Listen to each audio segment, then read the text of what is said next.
황홀한 아들이 이건숙. 하늘이 술에 취한 듯 곤드레가 되어 묽은 수묵빛을 머금고 형체를 이루지 못한 희뿌연 구름으로 흩뿌려져 있다. 이런 날은 기분이 뒤숭숭하여 집에 처박혀 있으면 좀스럽다는 기분이 드는 날이다. 온도가 차츰 영하로 떨어진다는 일기예보로 보아 곧 하늘이 문을 열어 흠뻑 한방눈을 쏟아낼 기세다. 이런 날 나연이 혼자 무료하게 집안에 있자니 숨이 막혀 작년 겨울 남편이 러시아에서 사다 준 무릎 밑까지 치렁치렁 내려오는 밍크 코트를 입고 나들이를 하고 싶다는 강렬한 열망을 누를 수가 없다.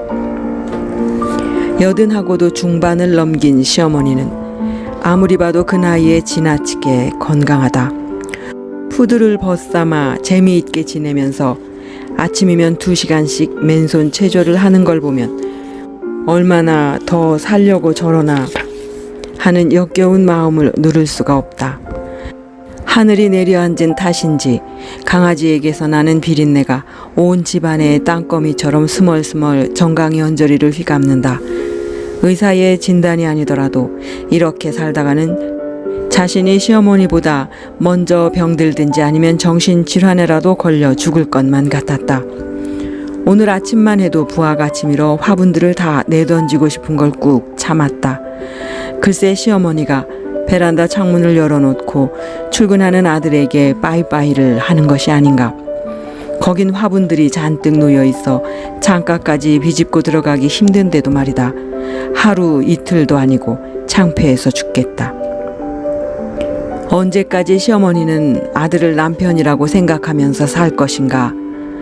그리고 보니 그녀는 여직 단 한 번도 진정으로 그의 아내가 된 적이 없다는 생각이 퍼뜩 스치면서 늦었지만 아내의 자리를 찾아야겠다는 오기가 치밀어 올랐다.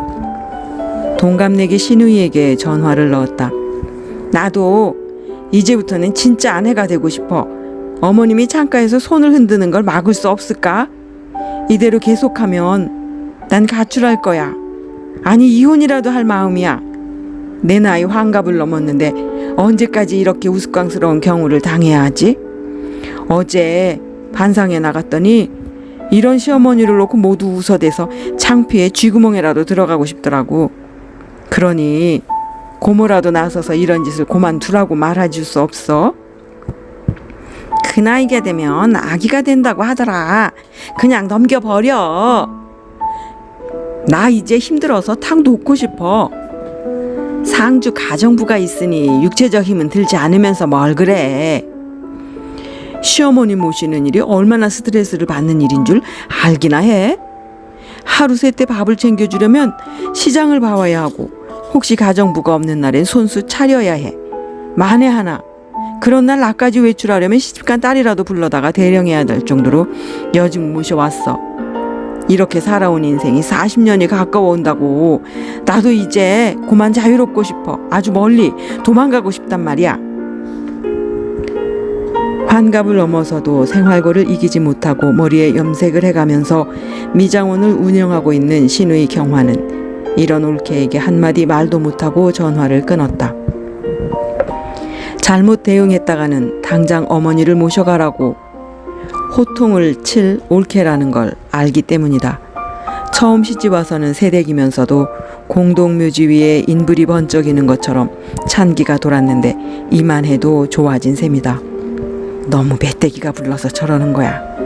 남편이 돈을 잘 벌어다 주니까 집에서 할 일이 없어 시어머니가 아들 출근길 배웅하는 걸 못 견디는 거라고. 상주 가정부를 집에 들여놓고 전부 부려먹으면서 공주처럼 앉아있자니 모든 것이 눈에 거슬리는 것이라고.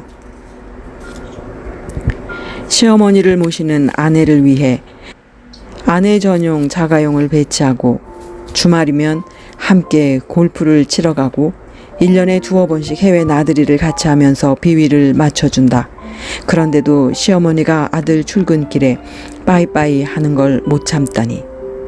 배가 터지게 불러서 교만성 질병에 걸린 거란 생각에 속이 부글부글 끓었다. 경화는 손님의 머리를 만지면서 마음이 조금씩 누그러지자 옳게도 참 안 됐다는 생각이 들었다. 손목이 시큰했다. 너무 일을 많이 해서 튀어나온 손목뼈를 꾹 눌렀다. 이렇게 사는 것이 서글퍼서 경화는 마음이 퀭하니 아려온다. 작은 올케에게 전화를 넣어 이런 사실을 알렸더니 어머니 잘못이라고 한 방에 받아친다. 이날까지 그래도 삼시 밥을 챙겨주었으니 며느리가 싫어하면 하지 말아야지 그러느냐고 야단이다. 숨이 막혀왔다. 아무튼 큰올케에겐 무슨 기적이 일어나야 한다. 인생길의 가장 험준한 산인 배고픈 가난에 처해서 눈물의 빵을 먹거나 죽을 병에 걸려 시한부 인생을 살아갈 적에 인간은 가장 낮은 자리에 임하는 법이다. 그런 상황이 오기 전에는 큰올케 나연은 인생이 무엇인지 절대로 모를 것이란 결론에 이르렀다. 80을 넘긴 부모는 죽은 시체나 다름없고 아기가 되어 있는 상태이니 모든 걸 받아주어야 한다던 어느 단골 고객의 말이 떠올랐다. 80이 넘어서도 며느리에게 견제의 대상이 된 친정어머니가 참으로 대단하다는 생각을 지울 수 없었다. 자신이 어머니를 모셔올 수 없는 환경이 원망스럽기까지 해서 경화는 울적하게 손님의 머리를 매만진다. 아무리 생각해도 이런 상황에서는 자신을 죽이고 들어가는 수밖에 없어 경화는 큰올케에게 전화를 걸었다. 날씨가 이렇게 싱숭생숭하니 올케가 마음이 심란한 것 같군. 친구들하고 여행이나 가보지 그래.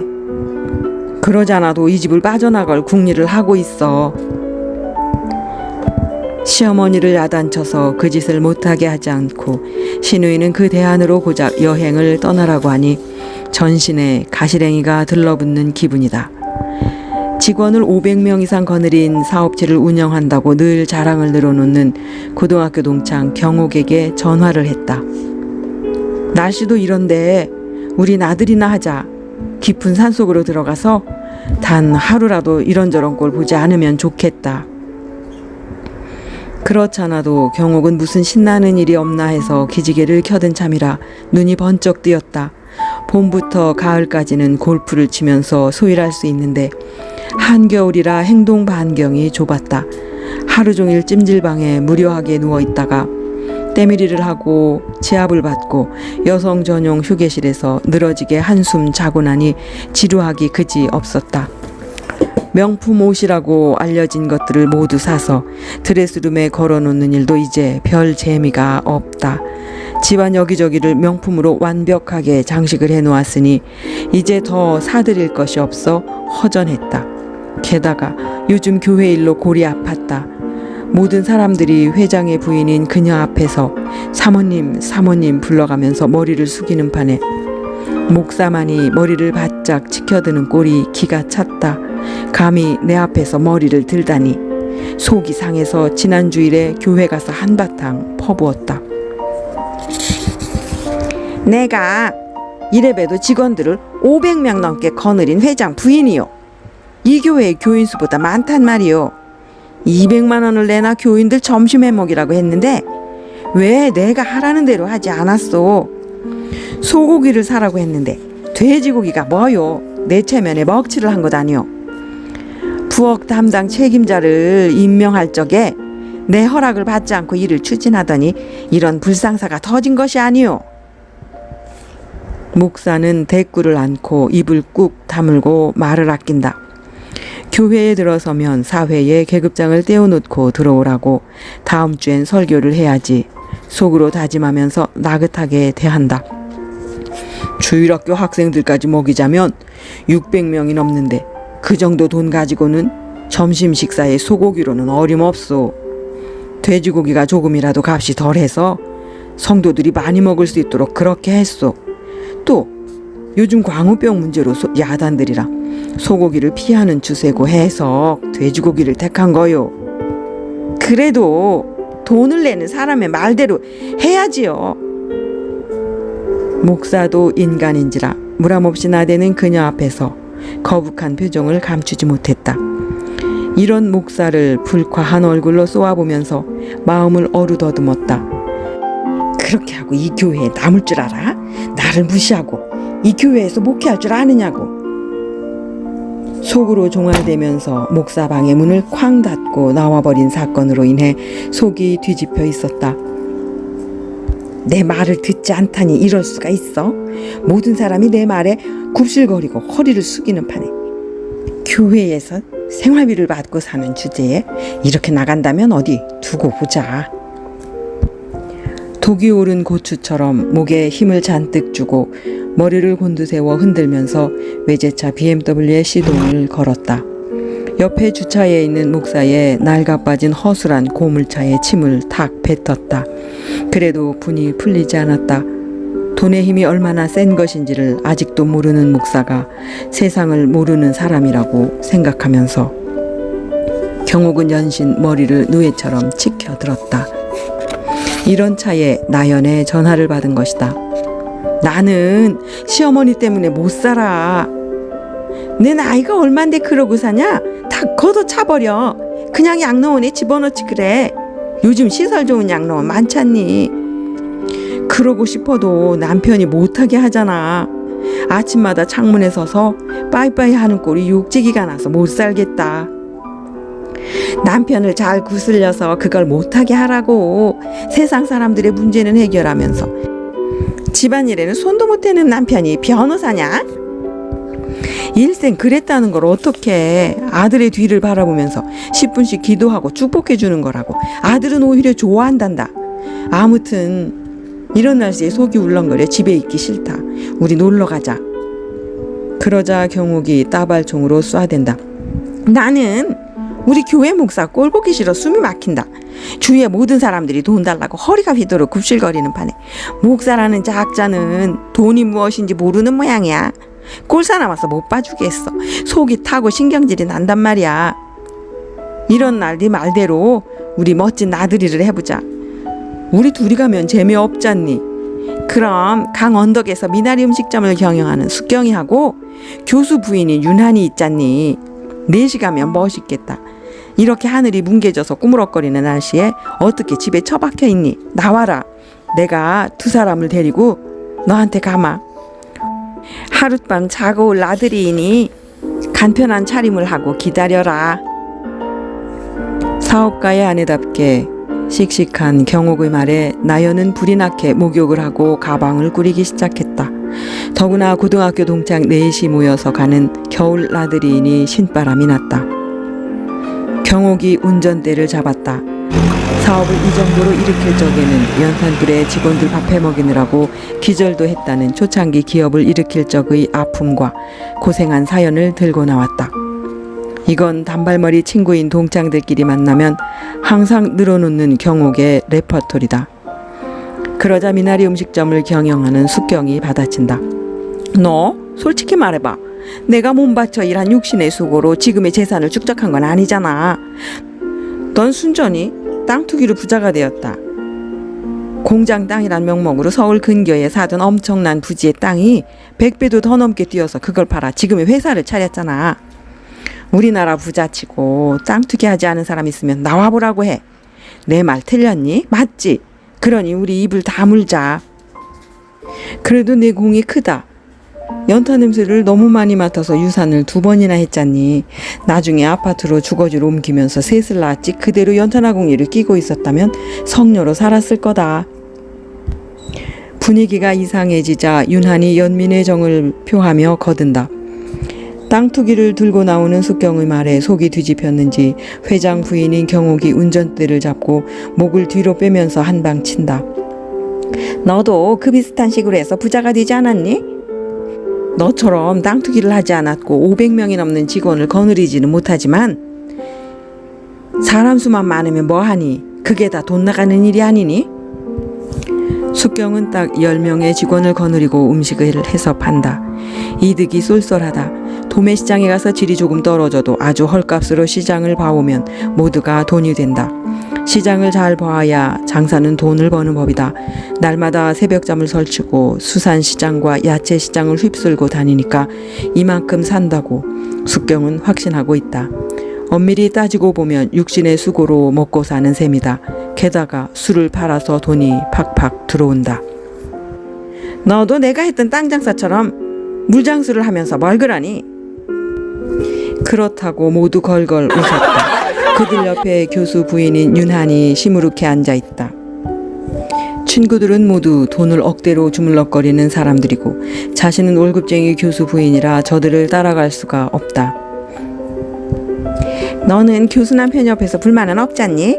매달 정기적으로 꼬박꼬박 주는 돈 가지고 평안하게 사는 너도 복받은 여자다. 나처럼 연탄불 옆에서 고생한 적도 없고 나연이처럼 시어머니로 인해 마음고생하는 일도 없잖니? 숙경이처럼 새벽 시장에 나가 시장 보느라고 새벽잠을 설치는 일도 없으니 내가 우리 동창들 중에서 제일 행복한 여자다. 게다가 은퇴하면 연금이 나와서 죽을 때까지 매달 몇백만 원씩 받는다면서. 그러자 윤한이 한숨을 푹 쉰다. 난 자식 때문에 골이 아파. 아들이라는 놈이 얼마나 철딱서니가 없는지 속이 꺼멓게 탄다.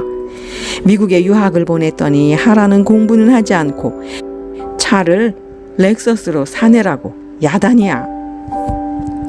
그건 너무했다. 렉서스는 미국에서도 5만 불은 줘야 살 수 있는데 교수 봉급으로는 너무 센 것 아니냐? 그러니까 문제지. 무조건 돈을 보내라는 거야.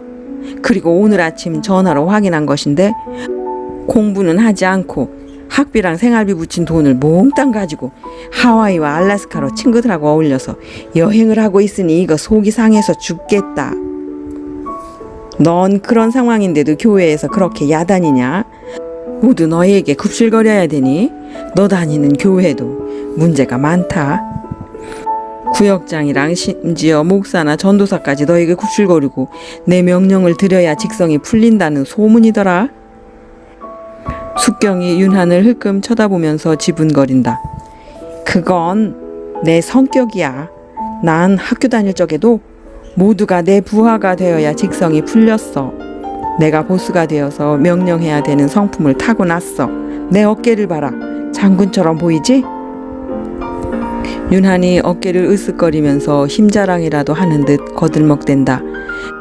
그녀의 떡 벌어진 어깨가 역도 선수처럼 우람해 보인다. 그게 바로 내 아들과의 관계에서 나타난 것이 아니겠니? 아들의 인격을 존중하지 않고 마구 보스만 되려고 하니 어머니 곁을 빠져나가 자기 마음대로 한번 해보자는 것이다. 하긴 윤한에게는 아들이 자신의 말을 듣지 않는 것이 괴로웠다. 남편처럼 박사가 되고 교수가 되어야 사회적 품위가 서는데 한국에서는 명문대학에 들어가지 못하니 미국에라도 보내서 사회적 신분과 체면을 유지해 보려고 했는데 적골이라 자존심이 잔뜩 상했다. 4명의 동창들이 속에 가득 찬 것들을 신나게 토해내는 동안 차는 대전을 지나 무주 구천동으로 향하고 있었다.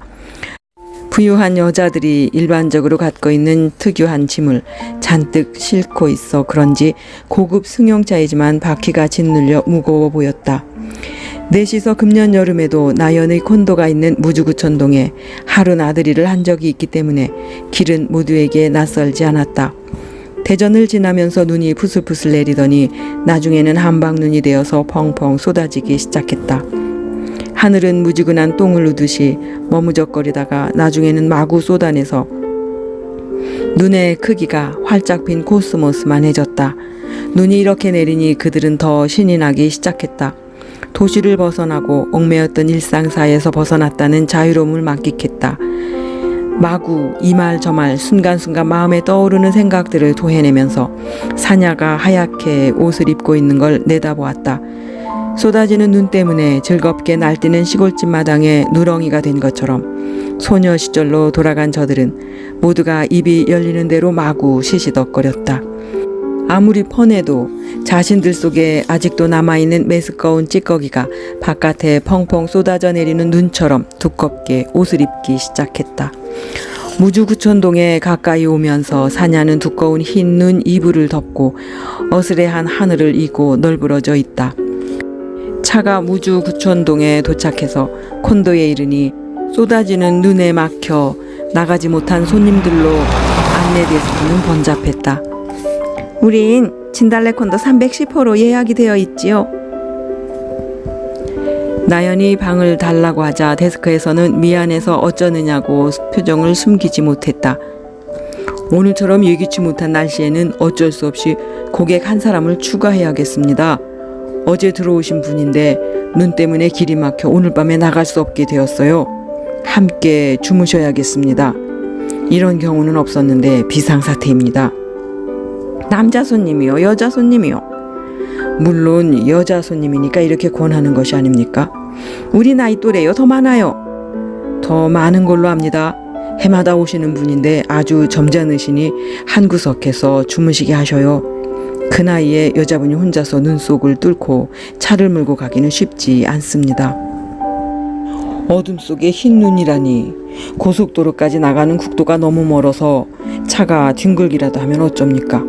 더구나 눈이 많이 내려 길과 사냐가 구별이 되질 않아 큰일입니다. 눈이 사람 키를 넘을 듯 쏟아지고 있으니 이렇게 눈이 계속 내리면 모두가 며칠 이 산속에 갇힐 것이오.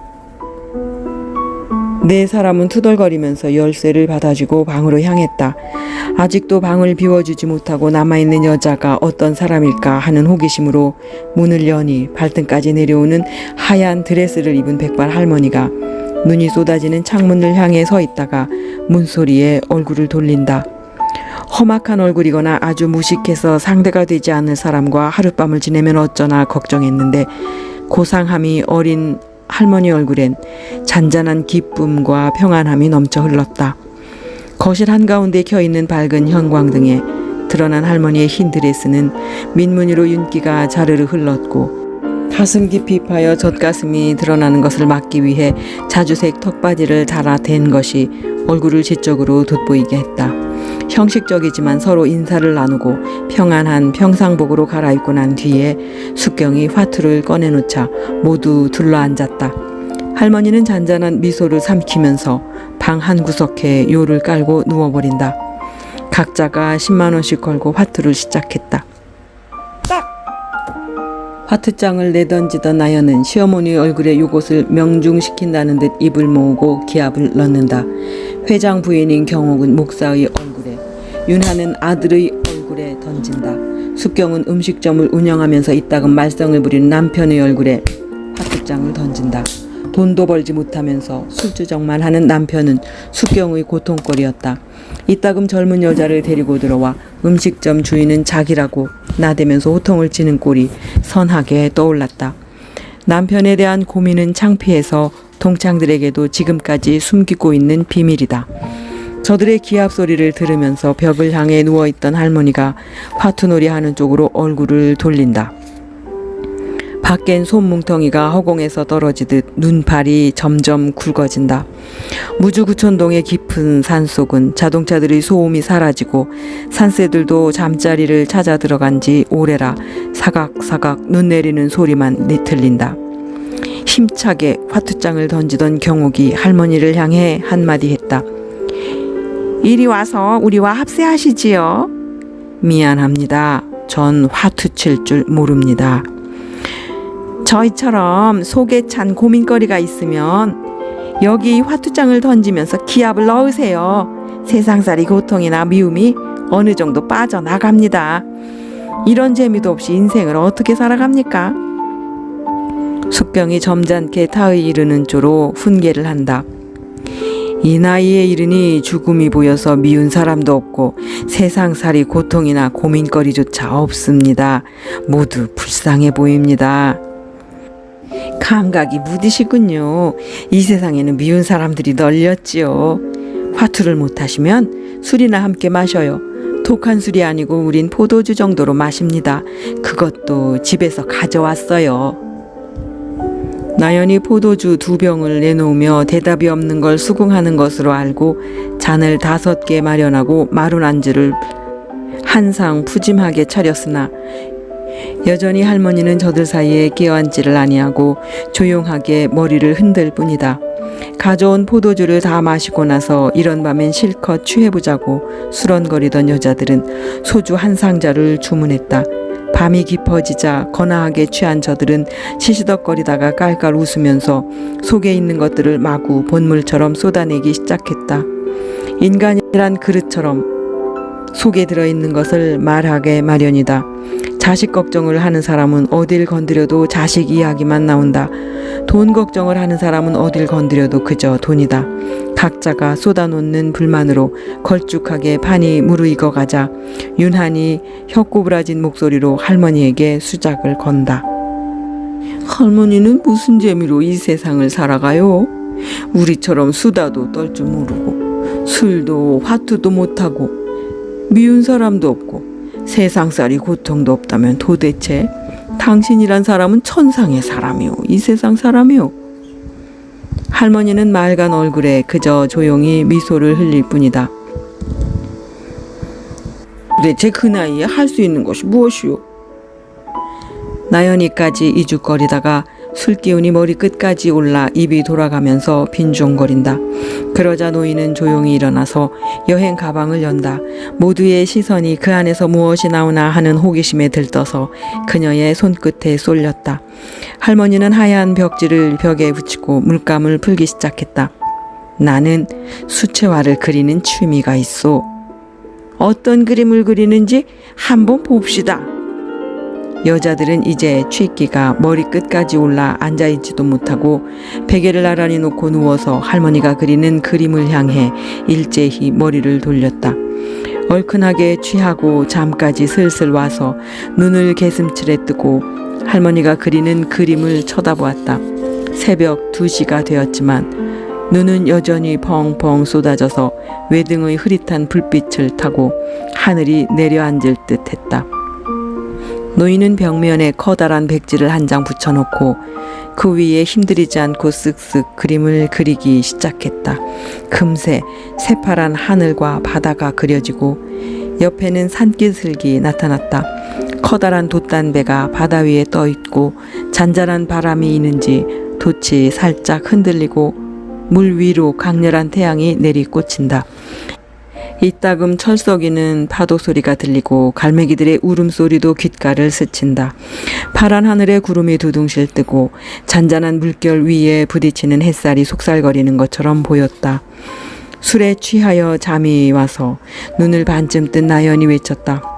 아, 저 바다에 가서 배를 타고 싶다.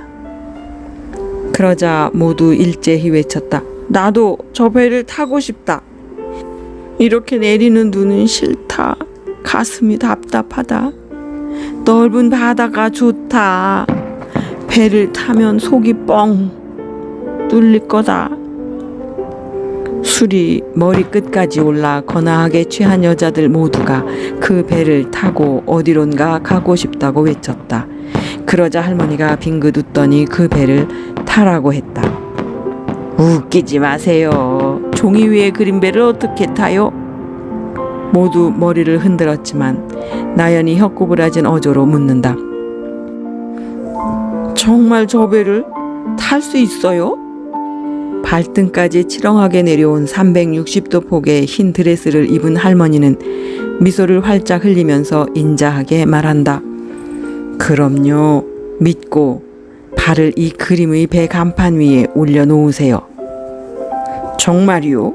정말 믿고 발을 올려놓으면 이 배를 타고 저 바다 위를 달릴 수 있나요? 이곳은 바다가 아니고 갈릴리 호수랍니다. 이스라엘의 북쪽에 위치한 호수지요. 사람들이 바다라고도 불러요. 그러자 제일 먼저 회장 부인인 경옥이 발을 올려놓았다. 나머지 세 사람도 차례로 그림 속의 가판 위로 올라탔다. 순간 배는 스르르 4명의 여자들을 태우고 호수 한가운데로 미끄러져 들어갔다. 모두 배전에 나와 섰다.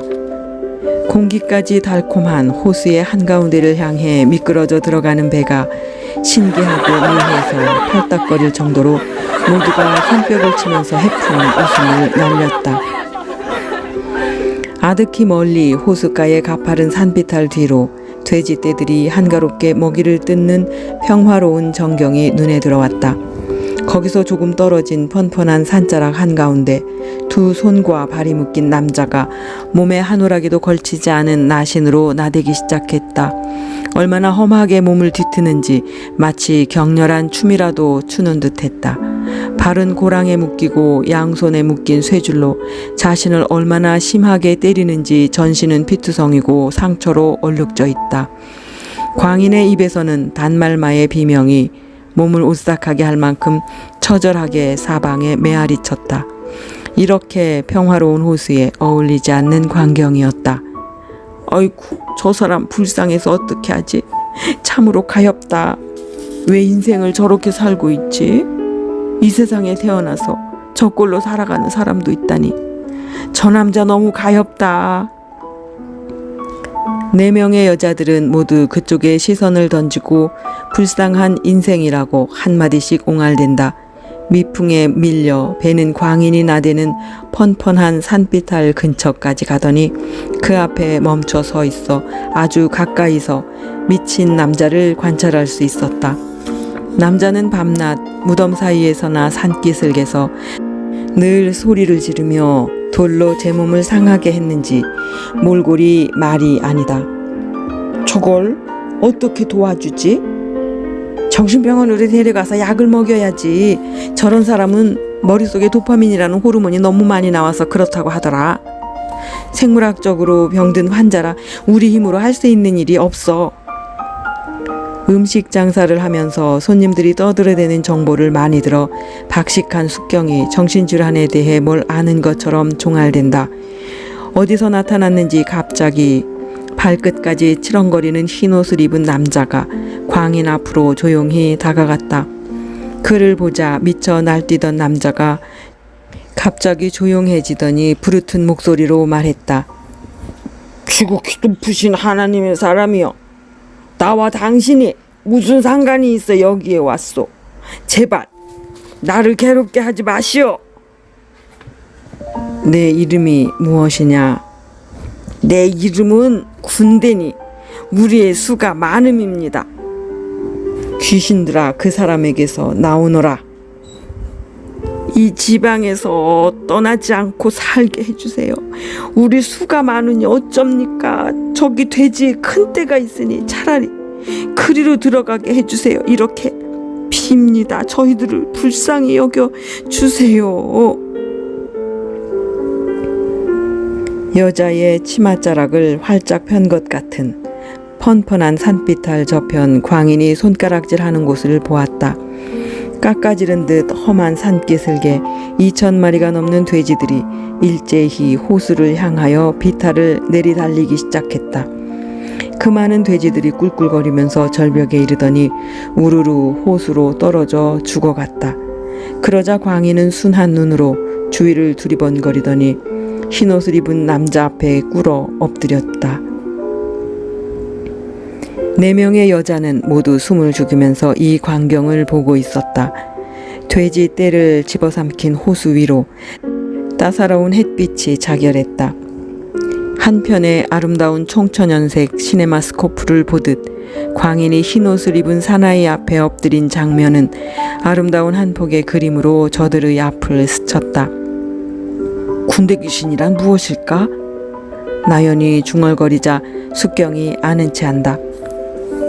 2,000마리의 귀신에 빙의된 걸 말하는 거야. 불의, 추악함, 탐욕, 악의가 가득 찬 마음, 살인, 분쟁, 사기, 수군수군하는 사람, 비방하는 사람, 교만하여 자랑만 하는 사람, 부모를 거역하는 자, 사람을 미워하는 귀신, 질투하는 귀신, 돈만을 쫓는 귀신, 우상을 쫓는 귀신, 사람들을 누르고 우두머리가 되려고 하는 귀신, 세속문화에 젖어 나쁜 짓을 하는 귀신, 간음하는 귀신, 음탕한 귀신, 뭐 이런 것들이 아니겠어? 2,000가지의 징그럽고 더러운 것들이겠지. 얇은 입술에 말이 빠르고 워낙 학창시절부터 들은 말을 줄줄 따라서 외는 버릇이 있었는데 아마도 음식점에서 어느 고상한 손님으로부터 주워들은 말인 듯했다. 살살 바람이 불기 시작했다. 배는 다시 움직여서 호수의 한가운데로 이동했다. 넷이 타기에 적합한 아담한 배다. 뱃사공도 없이 배는 잘도 간다. 호숫가에서 조금 떨어진 곳에 배들이 여러 척 닻을 내리고 있었다. 호수의 한가운데를 지나면서 한 배에 가득 탄 사람들이 보였다. 그 배 고물에 조금 전에 보았던 발등을 덮을 정도로 치렁한 흰 옷을 입은 남자가 사람들을 향해 무엇인가 말하다가 갑자기 한 사람을 향해 명했다. 깊은 데로 가서 그물을 내려 고기를 잡아보아라. 떡 벌어진 구릿빛 어깨가 눈이 시리도록 맑은 햇살을 받고 기름을 바른 듯 번들거리고 턱에 수염이 터부룩한 건장한 사내가 그를 향해 겸손하게 대답한다. 우리들이 밤이 맞도록 수고하였으되 얻은 것이 없지만은 말씀에 의지하여 제가 그물을 내리지요. 4명의 여자들은 밤새워 고기를 잡지 못한 사람들이 정말로 고기를 잡을 수 있을까 하는 의구심에 눈을 반짝이면서 좌현 쪽 갑판에 나란히 서서 그리로 눈길을 던졌다. 의심이 제일 많고 따지기를 잘하는 숙경이 종알거렸다. 깊은 데서 고기를 어떻게 잡니? 고기는 플랑크톤을 먹으려고 얕은 곳에 몰려있게 마련인데 어떻게 깊은 데서 고기가 많이 잡혀? 저 사람 괜히 폼을 잡고 있는 거 아니야? 그래도 두고 보자. 미친 남자를 고친 사람이 아니냐? 광인 속에 살고 있던 군대 마귀들이 돼지떼에 들어가자마자 돼지들이 마구 내달려 이 호수에 떨어져 죽는 걸 조금 전에 보지 않았니? 윤한이 호기심 가득한 어조로 소근거렸다. 그러자 저들의 눈앞에 기이한 일이 벌어졌다. 고기를 잡은 것이 심히 많아 그물이 찢어질 정도로 가득 차서 펄펄 뛰는 물고기들이 심하게 유동치는 바람에 물고기의 등이 강한 햇살을 받고 번쩍번쩍 금빛을 발했다. 고기에서 풍기는 비릿한 냄새가 여자들이 서 있는 배까지 확 풍겨왔다. 고기가 하도 많이 잡혀서 그물을 끌어올리기도 힘든 모양이다. 결국 다른 배에 있는 사람들에게 도와달라고 손짓을 해서 저희가 와서 2배에 가득 채우자 배들이 고기 무게로 인해 물에 잠길 듯 했다. 그러자 턱수염이 귓불까지 자란 건장한 사내가 흰옷 입은 남자 앞에 넙죽 엎드렸다. 주여, 저를 떠나주세요. 저는 죄인입니다. 그러자 바람을 타고 은은하게 그의 음성이 들려왔다. 무서워 말라. 후로는 넌 사람을 낚는 어부가 될 것이다. 저들이 주고받는 대화를 멀리하고 여자들을 태운 배는 호수 위쪽으로 스르르 미끄러지기 시작했다. 갈릴리 호수는 이스라엘 북쪽에 위치한 담수호로 하프 모양으로 생겼다. 둘레가 53km, 남북 21km, 동서 11km, 해수면으로부터 약 209m가량 아래에 위치하고 있으며 수심의 평균 깊이는 26m, 가장 깊은 곳은 43m나 되며 산으로 빙 둘러싸인 분지이다. 헤르몬 산으로부터 훌라 계곡을 따라 흘러내려오는 물이 고인 곳이 바로 갈릴리 호수가 된다. 산에서 호수 쪽으로 불어오는 돌풍으로 인해 물결이 예측 못하게 거칠어질 적이 많은 곳이다. 사막 한가운데 물이 고인 이 호수를 사람들이 물이 귀한 곳에서 만나니 너무나 커서 디베랴 바다라 부르기도 하고 게네사렛 호수라고도 한다. 갈릴리 호수와 사해는 같은 물줄기 선상에 있다. 헤르몬 산에서 내려온 시원하고 맑은 물줄기는 갈릴리 호수에 고였다가 하구를 통해 요르단 평원을 비옥하게 적시면서 요단강을 이루어 밑으로 흘러 사해로 간다. 밑으로 푹 꺼졌기 때문에 밖으로 물이 흘러나가지 못하고 고여 사막의 뜨거운 햇살에 졸아서 죽은 바다 사해가 된 셈이다. 갈릴리 호수를 병풍처럼 두르고 있는 골란고원의 끄트머리 산들이 아름답게 앞에 펼쳐졌다. 갑자기 서쪽 계곡을 통해 불어오는 돌풍으로 파도가 높아지기 시작했다. 야자수와 올리브, 유칼리나무 숲이 허리가 휘도록 세차게 불어오는 광풍에 한 옆으로 쓰러진다. 여자들이 있는 곳은 잔잔한데 멀리 서쪽 바다가 흉흉하게 날뛴다. 그녀들 앞에 광풍에 띄운 나뭇잎처럼 흔들리는 배 한 척이 확연하게 눈에 들어왔다. 물결이 심하게 배전을 치면서 배 안으로 쏟아져 들어가 배 안에 물이 가득 고이자 작은 배에 탄 사람들이 울부짖으면서 하늘을 향해 두 손을 모으고 빌고 아우성이었다.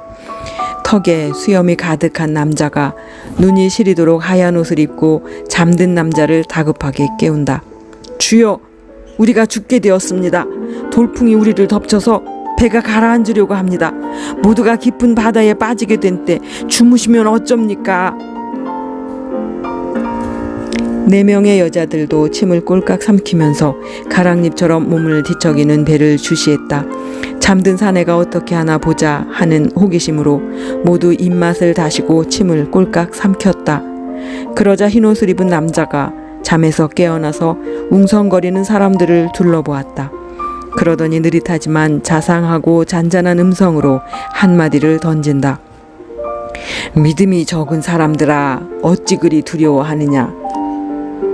우리가 거센 풍랑으로 모두 죽게 되었습니다. 이거 큰일 났습니다. 이대로 가다가는 우리 모두 물에 빠져 죽습니다. 사람들이 일제히 귀가 따갑도록 울부짖는다. 그런 사람들을 사랑이 듬뿍 어린 인자한 눈으로 한참 둘러보더니 바다를 향해 손을 쭉 뻗치고 큰 소리로 명했다. 큰 바람아, 물결아, 잔잔해라. 그러자 그렇게 흉악하고 사납게 날뛰던 파도가 훈련을 많이 받아 말을 잘 듣는 짐승처럼 잔잔하고 조용해졌다. 흰옷을 입은 남자가 바다와 바람까지 잔잔케 하는 놀라운 광경에 입을 딱 벌린 4명의 여자들은 숨소리까지 죽였다. 가벼운 바람을 타고 잔잔하게 흔들리며 북쪽 방향으로 달리는 배를 타고서 펀펀한 언덕과 가파른 산골짜기를 두리번거리며 모두 입을 다물었다. 믿음이라고 했다. 믿음이 있으면 광풍도 성난 바다도 잔잔하게 할 수 있단 말인가? 각자가 깊은 생각에 잠겨 잠잠했다. 흰옷을 입은 남자는 믿음이란 말에 힘을 주지 않았던가. 배는 오랜 시간 호수를 달렸다. 이 끝에서 저 끝이 아득하다. 이렇게 큰 호수이니 사람들이 바다라고 부르는 이유를 알만하다. 갈매기들이 수없이 날아올라 뱃전을 스치기도 하고 돛대에 수십 마리가 내려앉기도 한다. 평화가 가득 내려앉은 호수였다. 그러자 나연이 고함을 쳤다. 시어머니를 저 바다에 푹 빠져 죽게 했으면 좋겠다. 그러면 내 등이 가벼워질 것 같다. 나연이 파란 하늘을 향해 두 손을 번쩍 지켜들고 휘두르다가 온몸으로 간절하게 기원하면서 머리를 한껏 뒤로 꺾고는 고함을 친다. 그러자 경옥이 나연을 따라 두 손을 들고 자기 말을 듣지 않는 목살을 번쩍 들어 바다에 던질 듯이 이상한 행동으로 몸을 비비 꼰다. 윤한도 저들을 따라 속을 썩이는 아들을 어떻게 좀 해보라고 고함을 치고 자기 말을 잘 듣지 않는 교인들이랑 이웃들을 때리는 신용을 하며 외친다. 윤한의 몸이 물통처럼 통통해서 울려나오는 큼직하고 걸걸한 목소리가 호수의 물결을 가른다. 수경은 그저 돈을 향해 손을 뻗치면서 그 모두를 긁어모을 듯 갈퀴손을 하고 바다 위를 긁다가 속을 썩이는 무능한 남편의 뺨을 한 대 멋있게 갈기는 모션도 취한다. 여자들은 갈릴리 호수 위에서 속에 찬 고통과 미움을 모두 제각기 쏟아놓고 있었다. 갑자기 북쪽 골짜기를 타고 돌풍이 불더니 이번에는 4명의 여자를 태운 배를 삼킬 듯 덮쳤다. 지금까지 잔잔한 물 위에 조용히 떠있던 배가 어찌나 요동치는지 좀 전에 보았던 광풍으로 인해 아우성쳤던 배와 똑같은 처지가 되었다. 파도가 뱃전을 치고 들어와 발목이 잠길 정도로 물이 고이기 시작했다. 가랑잎처럼 배가 흔들리고 온몸은 비와 파도에 젖어서 생쥐꼴이 되었다. 정성 들여 틀어올린 나연의 머리는 폭포수에 머리를 담근 것처럼 납작해졌고 경옥의 100여만 원짜리 블라우스도 물결에 젖어 젖무덤이 그대로 드러났다. 이 옷은 비싼 명품이라 반드시 드라이 클리닝을 해야 하는데 바닷물에 젖어버렸으니 아깝지만 버려야 한다. 이런 상황은 온천 목욕탕에서 홀딱 벗고 서로 헤헤거릴 적과는 사정이 사뭇 달랐다. 그런 알몸들은 차라리 아름다웠다. 옷이 젖어서 몸에 착 달라붙은 몰골은 물에 빠진 생쥐들처럼 보기에도 민망했다. 파도에 씻긴 화장기는 피에로의 모습처럼 보이기도 하고 길거리에 미쳐 돌아다니는 여자의 얼굴처럼 측은하고 처절했다. 무덤 속에 묻힌 뒤에는 모두 저런 모습일까? 죽은 뒤에 시체가 땅속에서 썩어가는 모습이 저런 추물일까? 서로는 죽음을 앞에 놓고 이런 생각을 순간 떠올렸다. 아이쿠, 나 죽게 되었다. 아이쿠, 억울해. 내가 시어머니보다 먼저 죽다니 억울하다. 억울해. 남편은 젊은 여자를 바로 얻을 것이다. 아이쿠, 억울해. 이건 말도 안 된다. 나연이 몸부림치면서 울어대자 경옥이 그녀의 어깨를 잡아 흔든다. 우리가 죽게 되었는데 시어머니를 찾고 있냐? 큰 파도가 미친 듯이 밀려와서 경옥의 전신을 덮쳤다. 그녀는 쓰러지면서 호수에 빠지지 않으려고 바들바들 떨면서 배전을 죽어라고 붙잡고 늘어지면서 절규한다. 이 많은 재산을 놓고 어떻게 내가 죽지? 솔직히 이제야 고백하는데 내 재산은 부동산까지 계산하면 2천억이 넘거든. 이 많은 걸 어떻게 하고 가지? 나연이 허우적거리면서 친구의 넋두리를 받아친다. 죽게 되었는데 재산이 문제냐? 거라사 지방의 광인에게 들어있던 귀신들이 돼지대에 들어갔듯이 우리 각자가 돼지 한 마리가 된 것이 아니냐? 경옥은 쏟아지는 물에 숨이 막혀 헉헉거리면서 고함쳤다. 그럼 재산을 다 포기할 터이니 우릴 돼지처럼 죽이지 말고 그저 목숨만 살려주세요. 아이고, 숨을 쉬지 못하겠네. 거대한 물결이 광풍에 떠밀려 요동을 치고 배전을 넘어 경옥의 전신을 휘감았다. 털썩 배 한가운데로 나동그라지면서도 빠져 죽지 않으려고 안간힘을 쓰며 엉금엉금 기면서 배전을 결사적으로 붙들고 늘어진다. 배는 거센 풍랑 속에서 자반 뒤집기를 하듯 요동치면서 심하게 나댄다. 그러자 숨을 삼키면서 경옥이 하늘을 향해 외쳤다. 내 속에 든 돈귀신아, 썩 물러가라. 난 돈귀신이 들어간 돼지가 아니란 말이야. 목사를 괴롭힌 것도 내가 아니고 귀신이니 그 귀신도 저 물속에 빠져버려라.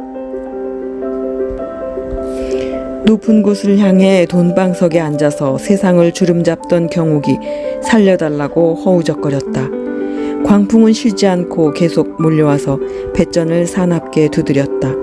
배가 거의 가라앉을 지경으로 한쪽으로 기울기 시작하자 숙경이 두 손을 파리손처럼 싹싹 비비면서 하늘을 우러러 절규했다. 제가 억지로 술을 많이 팔려고 엔간히 소금술을 쓰면서 종업원들을 들볶았습니다. 사람들을 이간질 잘해서 제가 가는 곳마다 분란이 일어났습니다. 내 속에 있는 더러운 돈귀신, 사기꾼 마귀는 저 바닷속에 돼지처럼 빠져 죽고 저는 살려주십시오. 다시는 그런 죄를 짓지 않겠습니다. 남편을 미워한 것도 용서해 주세요. 미운 마귀를 저 물속에 빠뜨리고 전 살려주세요. 살려주시면 남편을 진심으로 사랑하고 잘 모시겠습니다. 친구들이 울부짖으면서 목이 쉬도록 몸부림을 치고 살려달라고 아우성을 치니 윤한도 겁에 잔뜩 질려서 외치기 시작했다. 자식을 내 소나기에 넣어보려고 주먹을 휘둘렀습니다. 이제부터는 아들에게 자유를 줄 것입니다. 모든 사람들을 내 소나기에 넣어보려고 목청을 높이고 짓눌렀습니다. 제 속에 있는 더러운 이기주의와 명예욕의 마귀를 아까 떨어져 죽은 돼지 속에 넣어버리고 전 살려주세요. 마지막으로 차갑게 한이 없는 나연이 새 친구들을 따라서 울기 시작했다.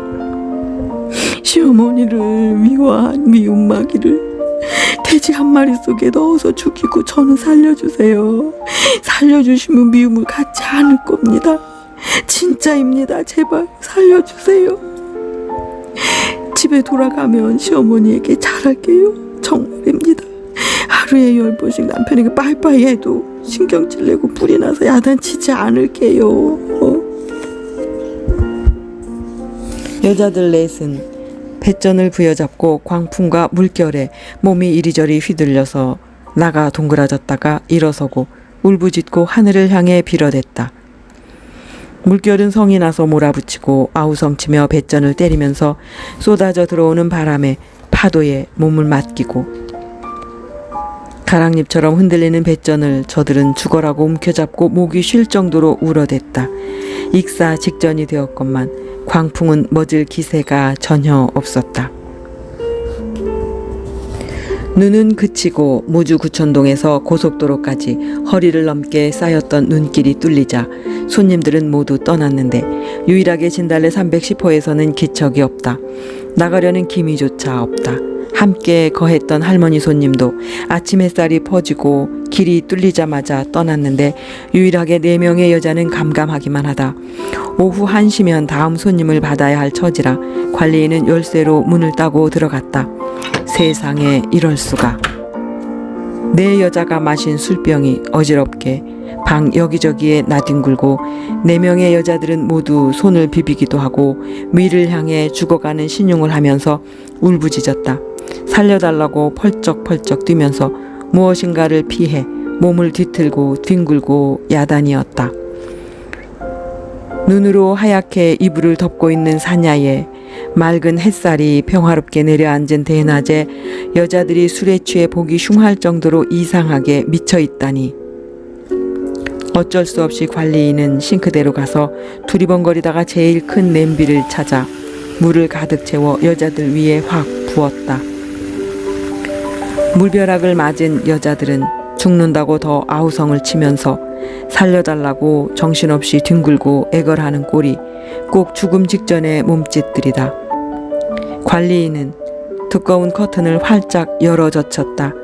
찬란한 햇살이 천지를 뒤덮은 하얀 눈빛에 반사되어 눈이 시리게 창문을 통해 안으로 싹 쏟아져 들어왔다.